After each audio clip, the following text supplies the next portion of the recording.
Le 18 mai 1980, vers 8h30 le matin, le mont Saint-Helens entre en éruption. L'événement sera présenté comme l'éruption la plus violente et la plus mortelle de l'histoire américaine. Elle déclenchera également le plus grand glissement de terrain de mémoire d'homme.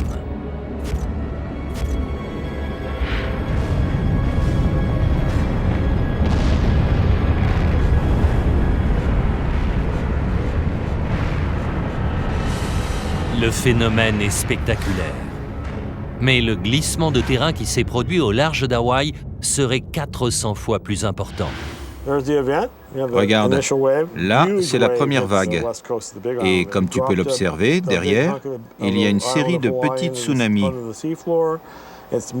Selon les simulations informatiques, le phénomène a probablement engendré une série de tsunamis qui ont englouti les îles.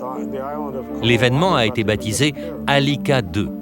Et Gary pense que sous son effet, des récifs entiers auraient été arrachés des fonds marins et projetés sur les montagnes.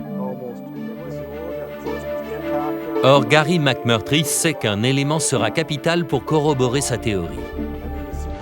La date du glissement de terrain devra coïncider avec l'âge des coraux trouvés à l'intérieur des terres.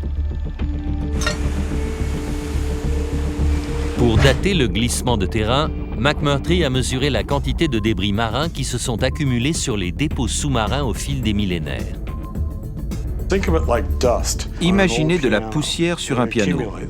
Elle s'accumule au fil du temps et elle permet de déterminer depuis combien de temps le piano est là.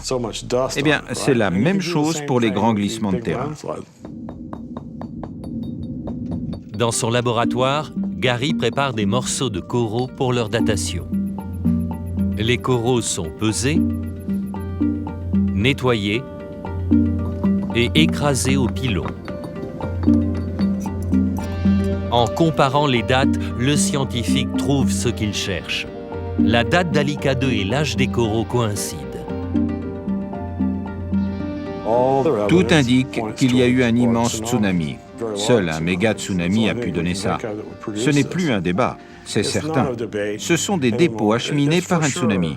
Il n'y a pas d'autre possibilité.